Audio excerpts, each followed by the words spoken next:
My name is Kimberly, and I'm 34 years old. I live with my husband, Mark. We both work at a company that was started by Mark's father.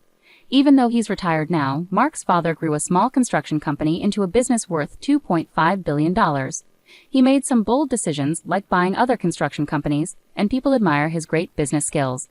Mark took over the company after his father retired. He grew up being gentle and a bit spoiled. While Mark is kind, I sometimes think he's not decisive enough to be a good husband and company leader. Mark has said things like, "I'm not meant to be an executive, so I'll probably just be a figurehead president." That would be easier for me. He doesn't seem serious about running the company. We've been married for 5 years, but recently I've been unhappy with Mark's lack of drive. Unlike my husband, I believe I can make decisions well. When my father-in-law was active in the company, he seemed to value that about me and gave me important responsibilities. Before I married Mark, I worked at a bank, so numbers and finances have always been a big part of my work life. After getting married, I planned to be a full-time homemaker, but my father-in-law asked me to join the construction company. Once I started working there, my father-in-law included me in high-level meetings where we discussed how to manage the company. At first, other executives were surprised to see me there because I'm the founder's daughter-in-law, but they started to respect my opinions as I contributed thoughtful ideas. Mark, who was also an executive, never attended these meetings, and everyone, including my father-in-law, seemed fine with that. When I got home from these meetings, I'd often find Mark relaxing and watching TV. "Why weren't you at today's meeting? You're an important executive. You need to take responsibility," I asked him, frustrated. Mark responded without remorse, saying, "Even if I went, I wouldn't understand what's going on, and the executives prefer you anyway, so it's fine." He seemed to dismiss my involvement in the board meetings, perhaps finding it bothersome. Meanwhile, my father-in-law appeared to be grooming me to take over the company, teaching me everything about running the business. As someone new to managing a business, I found the work fulfilling and aimed to meet his expectations. About 2 years after I started attending meetings, my father-in-law retired completely. The executives started coming to me for important decisions, sidelining Mark. I thought this would motivate Mark to focus more, but instead he became even less committed. He would show up at the office in the morning but leave by noon, heading straight home. At home, he never mentioned work and seemed completely uninterested in the company. Meanwhile, I was getting more and more busy with increased responsibilities at work. After my father-in-law retired, the executives started relying on me heavily, and I was handling tasks similar to those of a CEO. The company was large, with many employees, and I worked hard to boost sales and profits for everyone's benefit. Thanks to the efforts of our team, sales were rising, and I found managing the company increasingly exciting, fully immersed in my work. Meanwhile, Mark seemed to be losing interest in his job, and his presence at the company was dwindling. Our conversations at home became fewer, and our marriage started to feel strained. Then, one day, Mark came home and casually mentioned, "I bumped into your sister today, and we had lunch together." My sister, who is 2 years older, had recently gone through a divorce because of an affair. Her angry ex-husband had caused quite a scene at our family home, and Mark, who had more free time than me, went there to calm him down with his gentle and easygoing manner. Surprisingly, my pampered husband managed to defuse the situation. My sister told me, being a CEO is amazing. He easily diffused my raging husband. "Oh," she praised him. It seemed that Mark's calm and cheerful demeanor had disarmed my sister's angry husband completely. My sister ended her marriage by paying compensation to her ex-husband, and since that incident, her opinion of Mark seemed to change. Before, she had viewed Mark, who was impressive-looking but seemed indecisive, as just a wealthy, spoiled man. Now she seemed to see him as a capable CEO of a company. Being single again, my sister, who always admired wealthy men, must have seen Mark as a good catch. But I, immersed in my work, had never considered such a possibility. Little did my sister know that Mark was merely a figurehead executive not involved in the company's management. Her ex-husband, an elite employee at a foreign company, was proud of his career and looks. At her wedding, she bragged to me, "My husband is a top employee with a handsome salary. Plus, he's good-looking, so you must be envious." Her ex-husband indeed had charm and seemed sharp and stylish whenever he spoke. I couldn't fathom why she would cheat on such an excellent husband. 3 months after Mark told me about having dinner with my sister, I returned home to find him looking unusually serious. "Kimberly, I need to talk to you." It was the first time he had spoken those words, and I felt a sense of dread. As I anxiously waited for him to continue, he dropped a bombshell. "The truth is, your sister is pregnant with my child, and I want a divorce." I was stunned by both the request for a divorce and the news of my sister's pregnancy. Shocked into silence, I couldn't respond, and Mark went on, "She wants to come over on her next day off to talk about everything, so please be prepared." Confused and trying to process everything, I asked him, "So you want to marry my sister?" Mark looked troubled as he answered, "I don't really want to marry her, but with the child involved, we might not have a choice." Feeling frustrated with Mark's indecisiveness, I sighed and said, "Well, if there's a child on the way, we may not have a choice. Let's discuss this when my sister comes over." Seeing that talking to Mark wasn't getting us anywhere, I decided I would meet with my sister directly to figure things out. I had already decided to pursue a divorce, but I knew I needed to discuss the company's affairs with my father-in-law first. Despite being involved in the company as his daughter-in-law, divorcing would make me an outsider. The next day, I went to my in-law's house and told my father-in-law what Mark had told me. My mother-in-law, who was there, initially seemed pleased about the pregnancy news, but fell silent when my father-in-law gave her a stern look. It appeared she cared more about having a grandchild than the company's management. After some thought, my father-in-law smiled and said, "Kimberly, you will continue to manage the company as you have been. Mark's situation is irrelevant to me. I'll handle it, so do what you think is best with him." Clearly, the company's management mattered more to my father-in-law than his son or a grandchild. Even though he was retired, my father-in-law still held sway in the company, and with the majority of the company's shares under his control, no executives dared to defy him. Besides, I found fulfillment in my work, so giving up now would have been a waste. With work matters settled, it was time to discuss the future with my sister.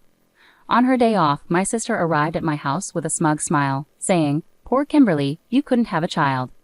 I'll compensate you generously. Haha, now leave this house immediately."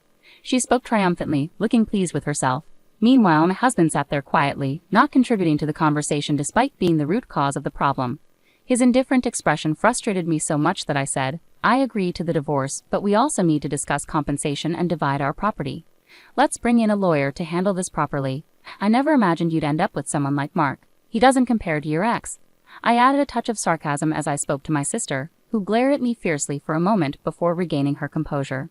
"I finally get it. It's not about a man's appearance, it's about who he really is inside," she said, as if she had figured out my husband's true character.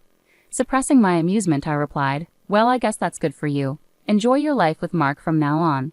I suspected her idea of inner self might just mean money. She seemed to have believed my husband was the CEO of my father-in-law's company, though it was clear she hadn't heard much directly from him. After our discussion, my sister announced she was moving in and had movers ready. I had anticipated her impulsiveness and already arranged for a new apartment. With a lawyer by my side, I had prepared documents for property division and compensation claims. The next day after moving out, negotiations began. During the talks, my husband remained passive, seemingly uninvolved, while my sister did all the talking. "As I've said, I'm willing to pay any amount for compensation, so just decide," my sister declared. Hearing this, my lawyer decided to pursue compensation not just from my husband, but also from my sister. Despite earlier warnings that getting compensation from her might be difficult due to previous obligations, my lawyer saw an opportunity since she had openly agreed to pay. When it came to dividing property, my sister confidently stated, "This mansion originally belonged to Mark's family, so it shouldn't be included in the division, right?" The lawyer responded calmly, "This property is owned by the company, so that decision lies with the company." My husband, thinking it was his father's property, asked, "Really? This house wasn't my dad's?" He didn't seem surprised. In contrast, my sister panicked and snapped at the lawyer, "Wait, so does that mean I can't live here?" The lawyer replied matter-of-factly, "Since it's company property, you can stay here if the company approves." My sister visibly relaxed upon hearing this. "Okay, why didn't you say that earlier? It's fine because Mark, the CEO, lives here, right?" she asked, assuming Mark held a high position. The lawyer was momentarily surprised, then burst into laughter. "What are you talking about? Your sister is the CEO." The lawyer continued to laugh, looking at my sister, who seemed shocked by the revelation. She immediately turned to my husband, exclaiming, "Wait, Mark, you're not the CEO." Instead of responding, my husband looked troubled. I clarified for her that Mark was just an advisor without any authority to act on behalf of the company. I, on the other hand, was an executive officer and had been promoted to CEO by my father-in-law when he retired. This decision was supported by other executives due to my contributions, and there were no objections. As for Mark, his father had arranged for him to receive an executive salary as an advisor, despite not actively working. Consequently, the salary was less than that of a regular employee, and I was covering all our living expenses. My husband seemed indifferent to our household finances, showing little concern whether the house we lived in belonged to the company or his father. I had been paying rent to my responsible father-in-law, thinking of it as a regular rental property. The lawyer, amused, asked me, "Is it okay to continue renting this house to Mark?" My sister reacted strongly to the mention of rent. "What do you mean rent? He shouldn't have to pay rent. It's company property, right? He should live here for free." The lawyer chuckled again at my sister's remark and presented the rent amount. Both my sister and husband were taken aback upon learning about the rent for the first time. Given the size of the house, the rent was substantial, far beyond what I could afford on my salary alone. Even with my husband's salary, paying the rent would leave us with very little for living expenses. As for the division of property during our 5-year marriage, my husband's modest executive salary was spent entirely on daily expenses, while my higher salary went towards covering the hefty rent and other living costs, leaving little accumulated savings or property. Ultimately, we divided what little savings we had. After the lawyer left, my sister, who had expected to live in this grand mansion, looked visibly disappointed. Meanwhile, my husband, seemingly unaffected, continued to smile as usual. Frustrated, I suggested, "Your mom was happy about you having a child, so why don't you move back to your parents' house?" He agreed, but I couldn't help but laugh at why I was still being considerate towards my soon-to-be ex-husband. I started to worry about whether such an unreliable husband could responsibly raise a child, but I realized it was no longer my concern, so I left that decision to my sister. My sister seemed to have forgotten about her own compensation payment. I tried to clarify, "Sis, are you okay with the compensation payment? You were talking confidently, but you were still making payments to your ex-husband, right?" She looked surprised and seemed to snap out of her previous mindset. "Wait, do I have to pay compensation too?" My husband jumped in, seeming flustered, as if he hadn't been listening. "Even though we discussed this today, you said, 'I'll compensate you generously,' but you weren't talking about me, were you? My salary is really low." My husband and sister exchanged bewildered looks. Although I couldn't believe it, I had to hold back laughter watching their exchange. For my part, I no longer cared, as I had already finalized the divorce and compensation agreements with their signatures.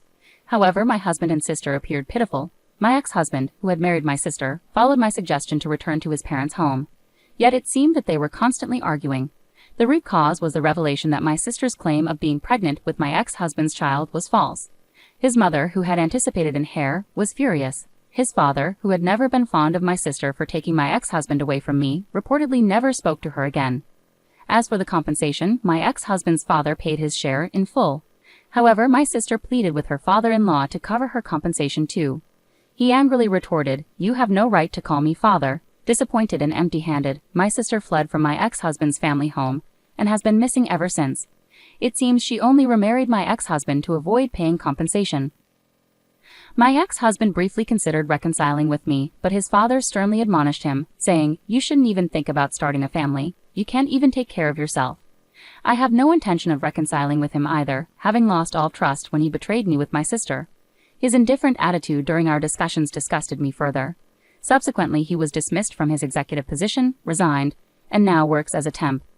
Meanwhile, I have continued as the CEO of my company and am content without thoughts of remarriage, as I find fulfillment in my work. Even after separating from my ex-husband, I maintain a close relationship with my father-in-law, seeking his counsel during challenging times. For now, I see myself married to my work, dedicated to the welfare of my employees.